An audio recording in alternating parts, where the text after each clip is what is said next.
Welcome to Get Sleepy, where we listen, we relax, and we get sleepy. My name's Thomas and I'm your host. Thanks so much for tuning in. Simon will be reading to us tonight. On the plains of Upper Bavaria, tucked away near the northern edge of the Alps, lies Munich. Germany's third largest city is famous for its art, architecture, museums, lush greenery, and the rivers that wind around it like ribbons. But one of the things it's also best known for is Oktoberfest, the annual 2-week celebration of Bavarian culture, merriment, and one of my personal favourite tipples, beer. Tonight, we'll trace the origins of Oktoberfest and see how it's changed over time to become one of the most popular festivals in the world.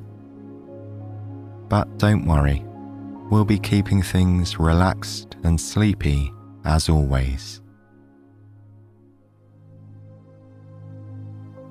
So, my friends, let's get nicely settled into bed now, ready to enjoy tonight's story and a good night's sleep. I hope you've had a lovely day today, one that's left you feeling soothed and calm tonight. But even if that's not been the case, just know that you can leave whatever came today in the past. This is your time now. So while you lay in bed and prepare to sleep, just remind yourself that you've done all you can for today, and you deserve to unwind, relax, and rest just as much as anyone else. Begin with a nice deep breath in, feeling the rise of your chest and stomach. Then, very softly, release the breath as your muscles relax and your worries and cares begin to fall away.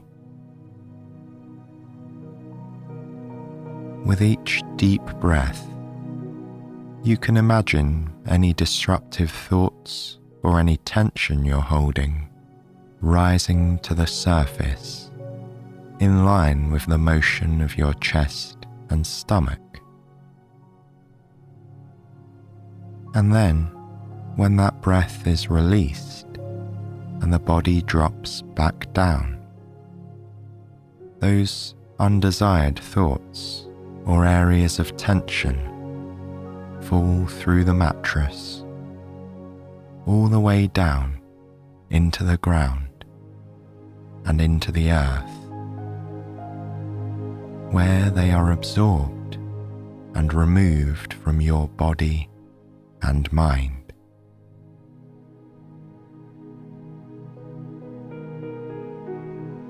Bit by bit, breathe in and out, and let anything you'd like to let go of be absorbed into the Earth's core. The Earth that gives us all life cares so deeply for each one of us,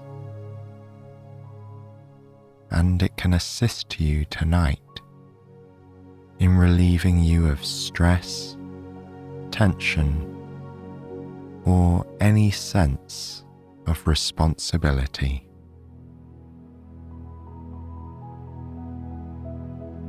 Now, I'll hand over to Simon. We'll begin in southern Germany, along the banks of the Isar River in the bustling city of Munich.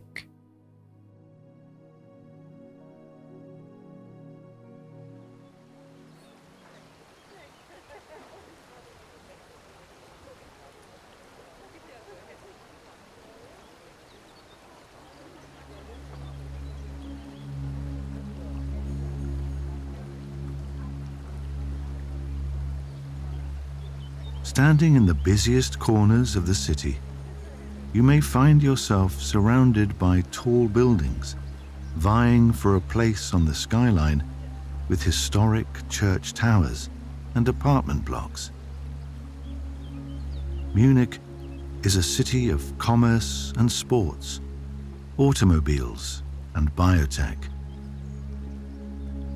But if you find your way down to a quieter spot on the banks of the Isar River, the air is filled with birdsong and the hum of insects.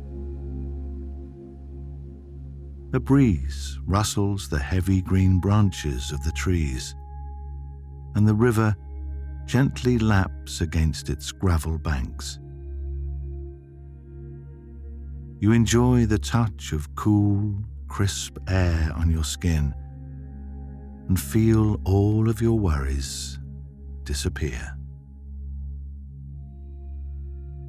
This is the heart of Munich, a city born and reborn through the ages, where the lush landscape and the movement of change and progress go hand in hand.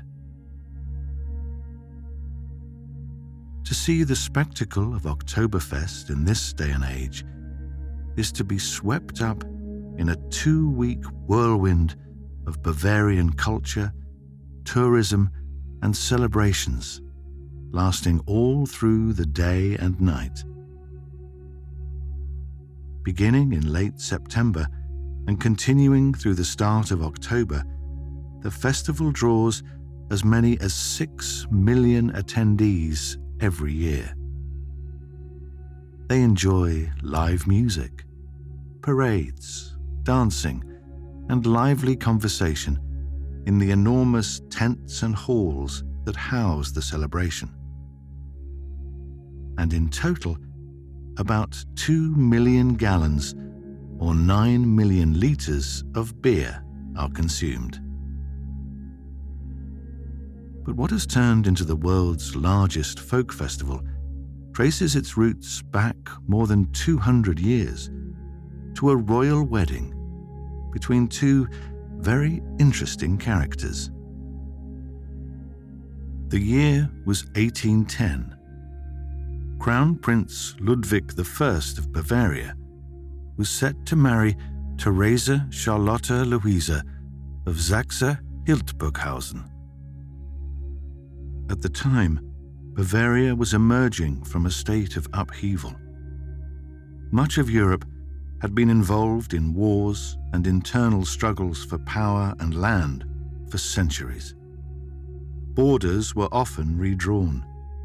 Cities were razed as armies moved through, and marriages and infighting among the elite could turn the tides of battles and loyalties. Bavaria was often caught between the larger and more powerful forces of both France and Austria, shifting alliances as it needed to, or was forced to, over the years. The wars of succession in Austria and Spain resulted in Bavaria falling under the rule of Charles Theodore in 1777. He served as both Prince Elector and Duke of the region. The following year, he signed over southern Bavaria in exchange for part of the Austrian Netherlands. His unpopular actions ultimately led to the War of Bavarian Succession, which he was eventually forced to accept. In the 1790s, the French revolutionary armies invaded Bavaria.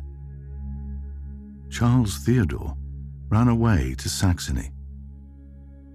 The regency he left behind signed an armistice convention with the French, for which they had to pay heavily. By the end of the century, the Austrians had invaded once more. Much of the Bavarian leadership sympathized with the French more than with the Austrians by this point, though they were left with serious financial troubles and a crumbling army.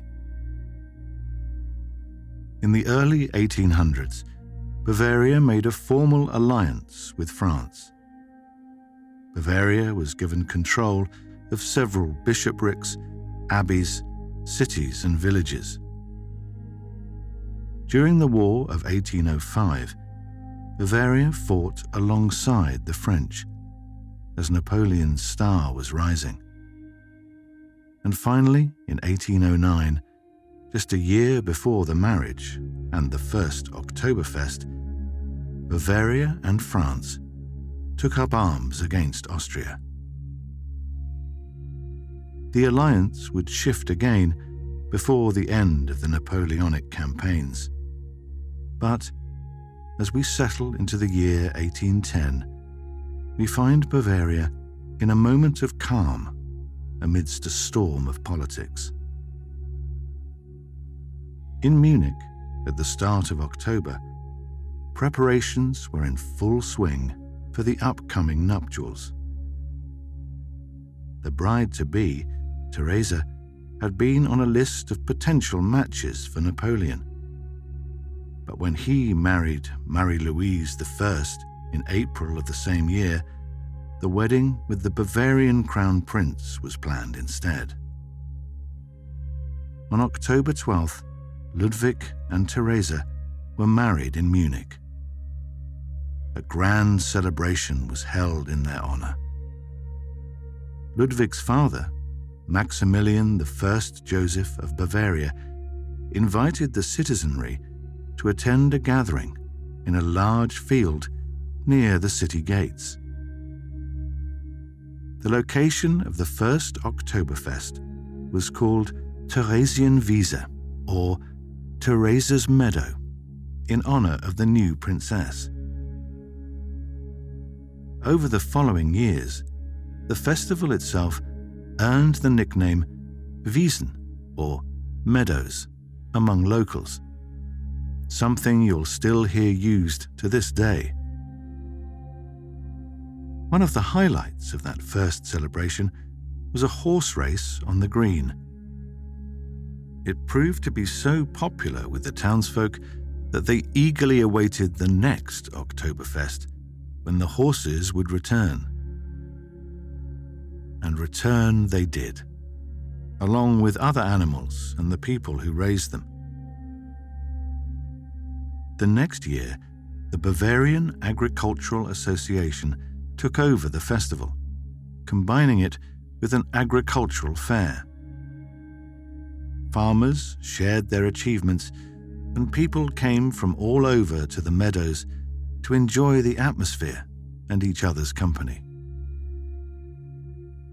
After a brief hiatus in 1813, when Bavaria went to war with Napoleon, it returned the next year. While the agricultural fair was fun in its own right, Oktoberfest quickly grew into much more than these humble beginnings might suggest. In 1818, festival organizers erected the very first rides, a merry-go-round and 2 swings. Additional rides were added regularly, and now festival goers can often enjoy more than 100 during the 2-week event. They also brought in the first booths dedicated to serving food and drink, paving the way for the Oktoberfest we know today. In 1819, the people of Munich took over organizational responsibility for the festival, promising to make it an annual event. For decades, it grew in popularity and size. In 1850, organizers unveiled a statue of Bavaria. She has watched over the fair ever since. In 1885, one of the most popular Oktoberfest staples was introduced, the Bratendl, or roast chicken. With the opening of the first roastery, people could purchase fresh, hot, seasoned chicken to eat as they partook in all the other excitement of the festival. Over the years, many other classic German foods have been added to the staple menu. Walking through one of the celebration halls today, visitors will be met with the sumptuous aroma of pork roast with thick gravy and large, puffy dumplings. Colourful Brotzeit or snack boards will be laid out on long wooden tables. They'll be piled high with cold cuts of meat, wedges of cheese, radishes, pickles, tomatoes, and Oberster, a delectable spread made of aged soft cheese, butter, and paprika. In the middle of the tables are thick slices of rye bread and soft, chewy pretzels for everyone to share. For anyone seeking lighter fare, there's bound to be a healthy selection of Wurstsalat, or sausage salad, made from sliced sausage, pickles, onions, radishes, and cheese in a vinaigrette. Even lighter still is Radi, salted and vinegared sliced white radish. There are countless types of sausages to try, from the ghostly white Weisswurst, or white veal sausage, which often comes in broth, to the flavorful smoked sausage, blood sausage, grilled pork sausage, and more. Some come nestled in bread, while others can be enjoyed with a side of tart sauerkraut. The large, round Oktoberfest dumplings are just as varied, from the soft potato dumplings to the hearty bread dumplings, the spinach dumplings laced with forest green, and even the liver dumplings served with a bowl of soup. One of the most beloved foods to find its way into the Oktoberfest halls is the warm, familiar Käsespätzle. These small, thick noodles are covered in gooey Emmentaler cheese and cooked onions. This dish is often compared to macaroni and cheese, but in some ways, the small noodles more closely resemble tiny, starchy dumplings than the noodles you might think of because of their consistency. For anyone with a sweet tooth, there are sure to be booths offering plates and bags of gebrannte Mandeln, or roasted almonds coated in crunchy cinnamon sugar. This treat is also a popular German Christmas snack, perfect for munching during a chilly day walking around an outdoor market. And finally, there will always be the beloved Lebkuchen, or gingerbread hearts. These wonderfully large and sumptuous cookies are decorated with hard frosting and often come with ribbons attached, so they can be worn like a necklace. On the 100th anniversary of the festival in 1910, visitors consumed an incredible 120,000 litres of beer. That record has now been far surpassed, but at the time it was quite a feat. Just 3 years later, in anticipation of ever-growing crowds, organisers oversaw the building of a larger Bräurosel tent with a total of 12,000 seats. The earlier version was the first tent to be illuminated by electric lighting in 1901. Though there was much to celebrate at the start of that decade, the following years would prove to be challenging, both for the festival and for Europe as a whole. Oktoberfest went dark from 1914 through 1918 as the First World War raged across the continent. In the immediate post-war period, the fair returned, but was billed as simply an autumn festival with a more subdued atmosphere. 1923 and 1924 saw it cancelled again due to inflation. While the festival returned in the mid-1920s, another dark period was looming on the horizon. Construction of the 1939 Oktoberfest was already underway when the country went to war in August. Work on the fair halted abruptly, not to resume until after World War II came to an end in 1945. The same year, the Association of Bavarian Showmen requested a permit to hold the festival that autumn, but it was denied by the American military overseeing operations in the region. In 1946, a small autumn festival was held on the site of the original Oktoberfest. However, half of the city had been destroyed in the war, and locals could only purchase food and beverages using food stamps, so the fair was kept small. Nonetheless, hundreds of Bavarian showmen arrived, set up rides, and performed, much to the delight of the crowd. They reportedly collected money to help the city rehabilitate the meadows, in the hopes that Munich could someday return to some semblance of normal life.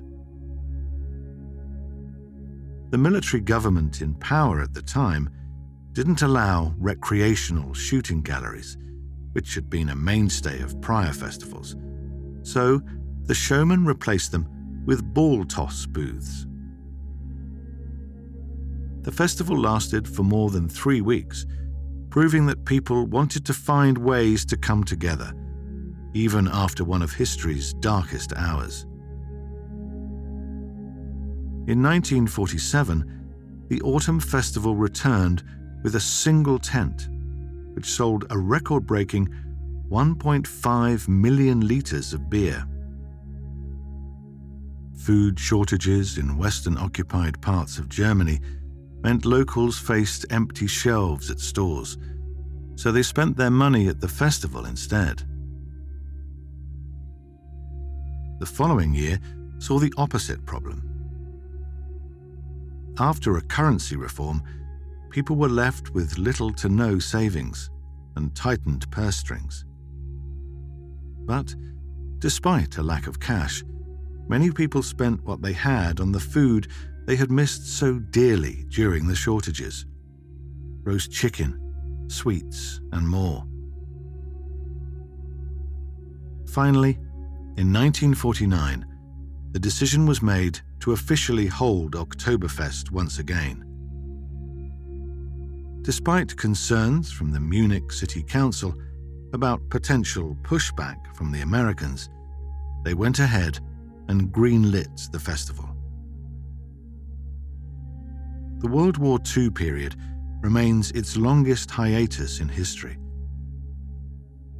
Recently, it went dark in 2020 and 2021 because of the coronavirus pandemic. But locals and visitors alike have high hopes for its return. As the years have gone by, Oktoberfest has adapted and changed to new technologies, political and social shifts, and world events. But the heart of the festival remains the same: a celebration of Bavarian culture. Contemporary visitors will be met by an abundance of cultural markers, from people wearing recognizable traditional attire like lederhosen and the dirndl, the iconic dress from the Alps, to phrases you might only know if you've been to Oktoberfest before.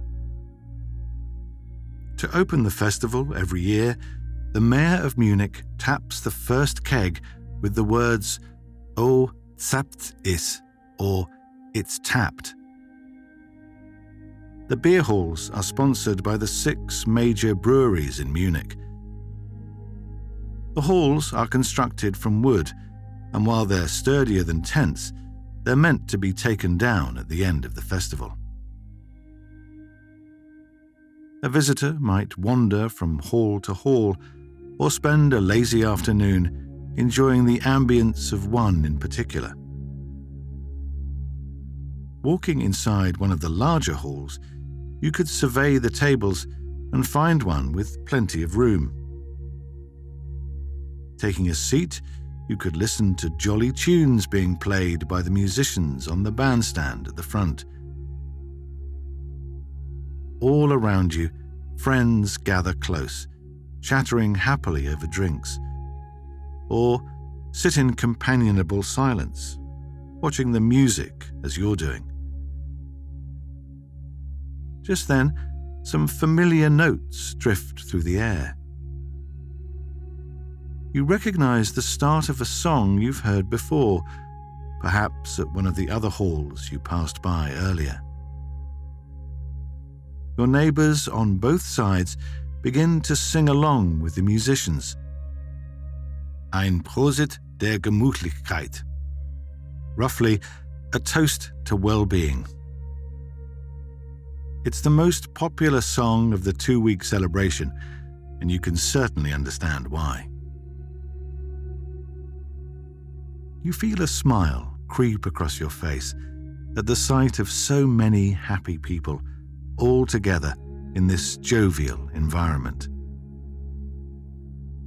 Although you don't know any of them, their cheerfulness rubs off on you. It's as though everyone here in the tent is part of the same friendly community, brought together by a shared desire for good food, drinks, and company. Servers carry armfuls of giant mugs across the room. You think of the incredible strength it must take to accomplish such a feat, and then consider getting something to eat. Of all the delicious foods you could try, your mind keeps wandering back to the noodles with gooey cheese and onions. It sounds perfect on a day like this. Outside the hall, the weather has taken a turn.